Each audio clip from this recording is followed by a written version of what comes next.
Um, how are you today? I'm gonna wait for some people to get on board here.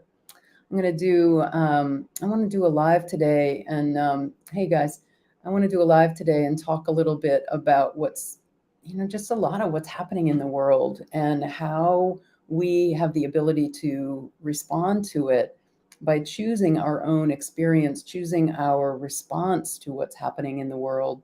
It is it's a difficult time. So, hi, Nima. I'm really great today. It is Thursday at 10 a.m. in the US. I think you're in Iran. Hi, Fatima. Glad that you're there. And for my friends on Facebook, just feel free to drop your comments. My friends on YouTube, drop your comments below. So here in the United States, it's been a gruelingly painful week for everyone, but particularly, of course, for the families of the people in Texas who have lost loved ones.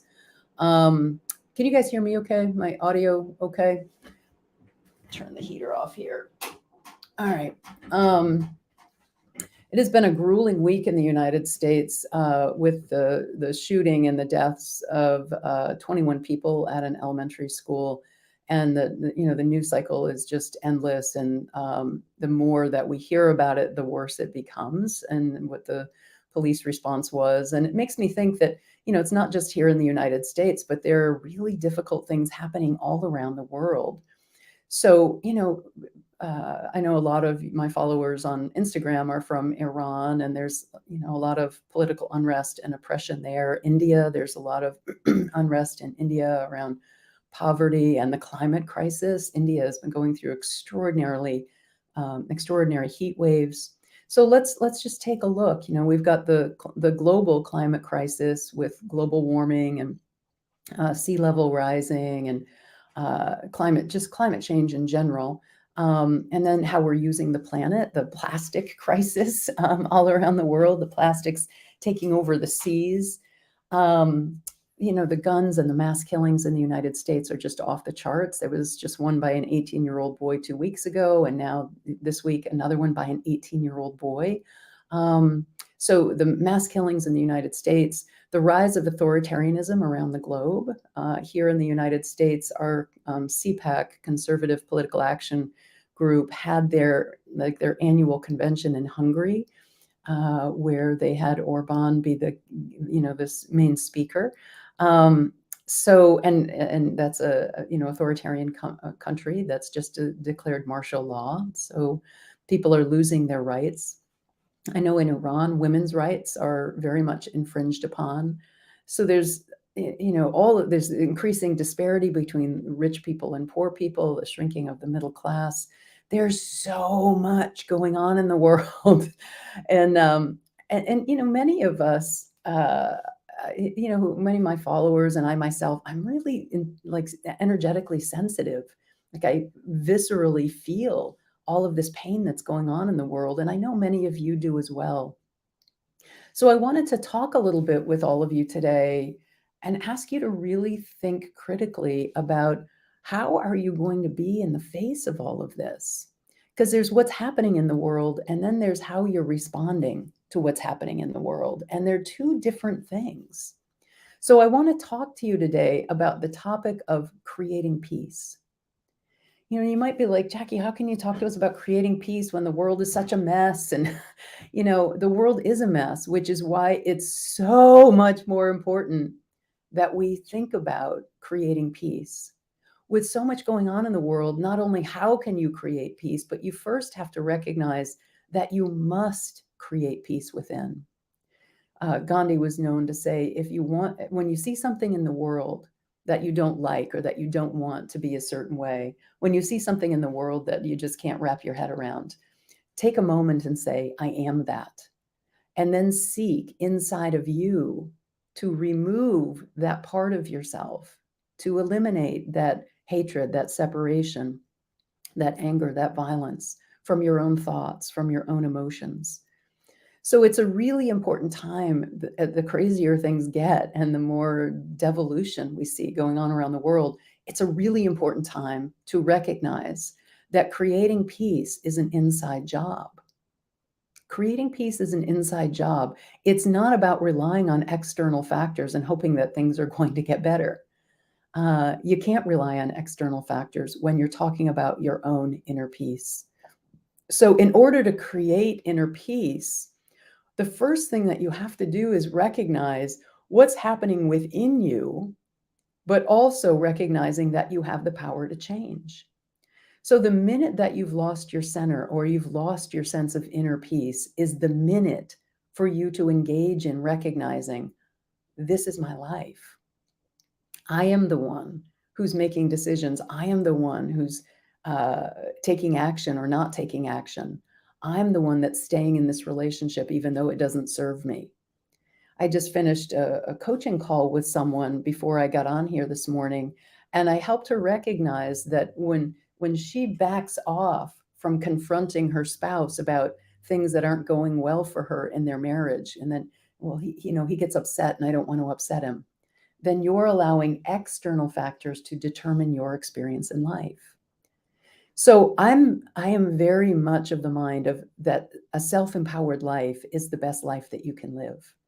And that's especially true when it comes to creating peace. So creating peace is entirely 100% an inside job. And in order to create peace, you've got to recognize that you are not the master of your external circumstances. Yes, you can make empowered decisions. Yes, you can set goals and take actions and go out to accomplish them.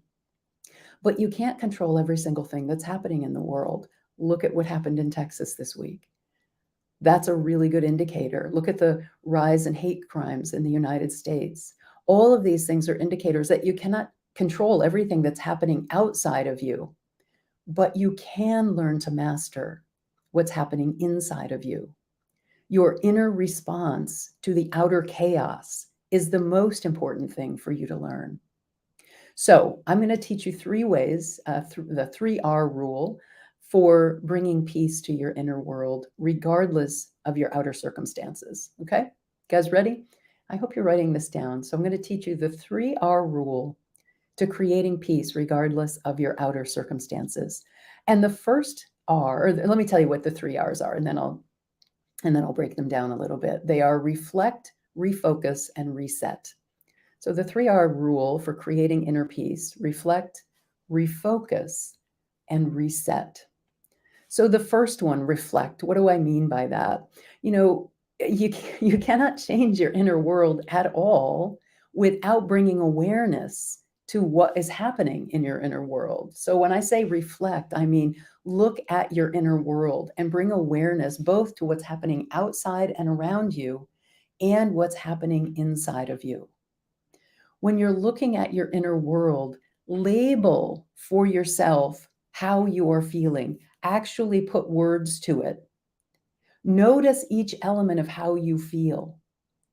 Okay, put words to it. So it'd be like, wow, I'm really feeling anxious. Or better yet, use your name. Use your name and talk to yourself. Jackie, you're feeling very anxious. Jackie, you're feeling really upset. Reflect, refocus, and reset. Great. Thanks, Erica, for putting that in there. I appreciate it. So when I'm talking about reflecting, label the feelings to yourself, but then notice each element of how you feel. Notice your breathing. Like right now, my breathing is a little shallow because I always get nervous when I go on to do lives with you all. So I get a little bit nervous. I'm on Facebook, I'm on YouTube, I'm on Instagram. So my breathing is a little shallow. So I can relax. Hey, Armand, good to see you, man. I can relax a little bit. So notice how you feel. How is your breathing?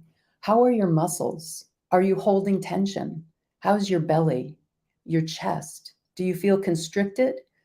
And can you soften and open up into that space? So notice how you're feeling, first of all. Secondly, notice what you're thinking. Are your thoughts negative? Are they racing? Are you filled with fear? Notice how you're thinking. Notice how you're feeling.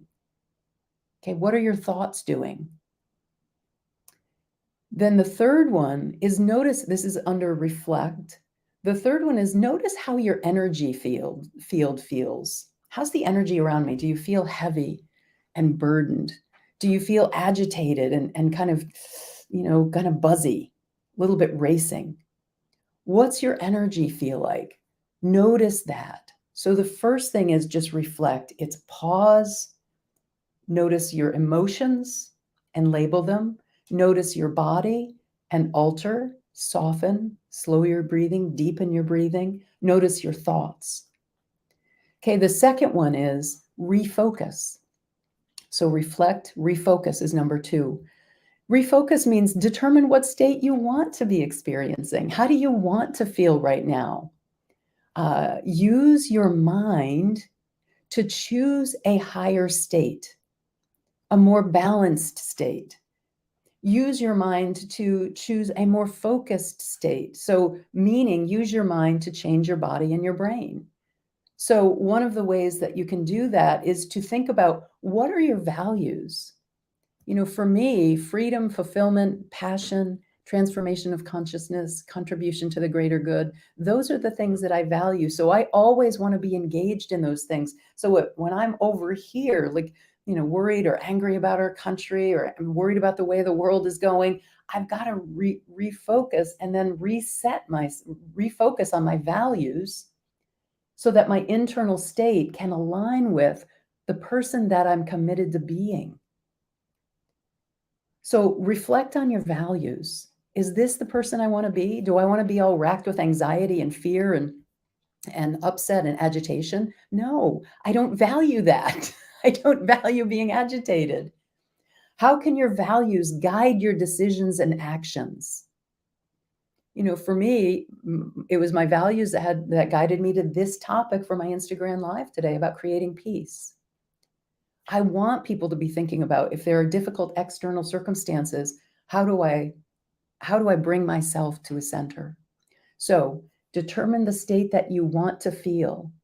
Use your higher mind to be more focused, bring yourself to a higher, more focused, more balanced state.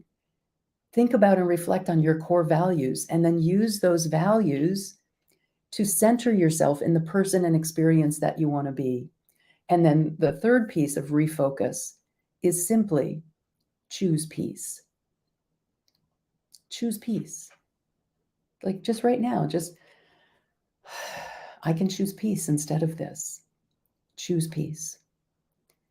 And then thirdly, reset. Okay, so reflect, refocus, and number 3 is reset.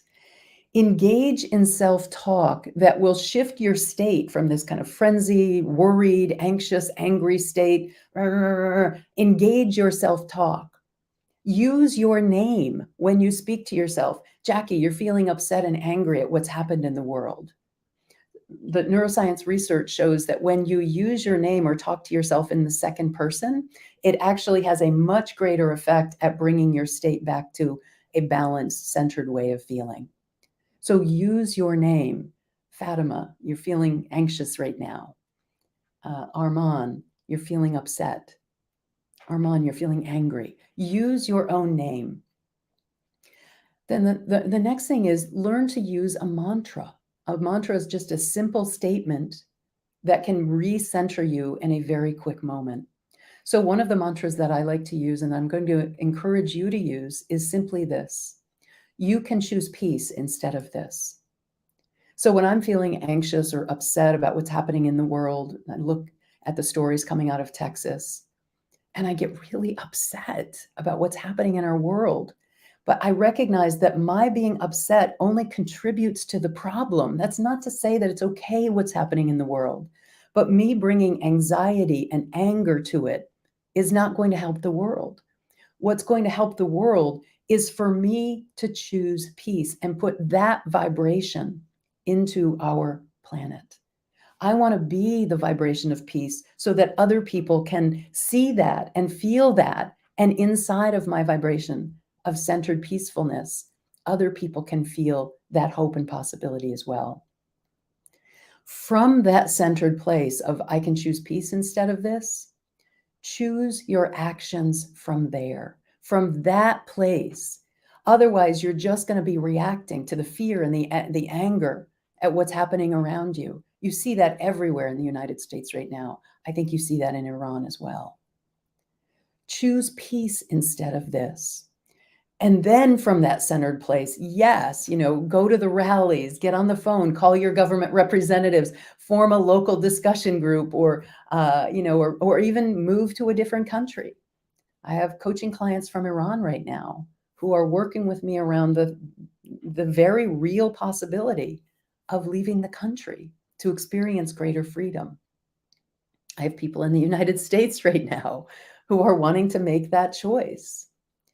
You can and will make better, clearer, more aligned decisions when you come from a place of peace. Wear something that reminds you. This medallion that I have on right now, it says peace all around it. I put this on today to remind me I have some say. I can be the one to bring peace to the world, to bring peace to my neighbors. When I go out to the gym or to do my errands, I make a point of making eye contact with people, connecting with people directly, smiling, saying hello, how are you? Engaging with people in a warm, connected way. So, talking to yourself, labeling your feelings, using your name, using a mantra, you can choose peace instead of this. And then from that centered place, taking action, being engaged as an activist, but a peaceful, centered activist. I want to conclude today with a quote by Viktor Frankl in his epic work, Man's Search for Meaning. Viktor Frankl was a survivor of the Holocaust. And he developed a type of psychotherapy. He was a psychiatrist. He developed a type of psychotherapy called logotherapy, which is basically that people who have a deep sense of meaning in their lives can survive the most difficult times. So one of the other ways to create peace is to establish your life as having meaning. And for me, my life has meaning because I want to make a difference in the world, helping other people to grow, helping myself to grow, and raise in consciousness and experience the divinity from which I came. So the quote from Viktor Frankl in his epic book, Man's Search for Meaning: everything can be taken from a man but one thing, the last of the human freedoms, to choose one's ability in any given set of circumstances, to choose one's own way. So regardless of your circumstances, regardless of what's happening on the outer, your last true freedom is your ability to choose peace. So I'm going to wrap up there. I want to invite anybody who might have questions, would love to engage and hear anything, any comments or questions before I close off the live today.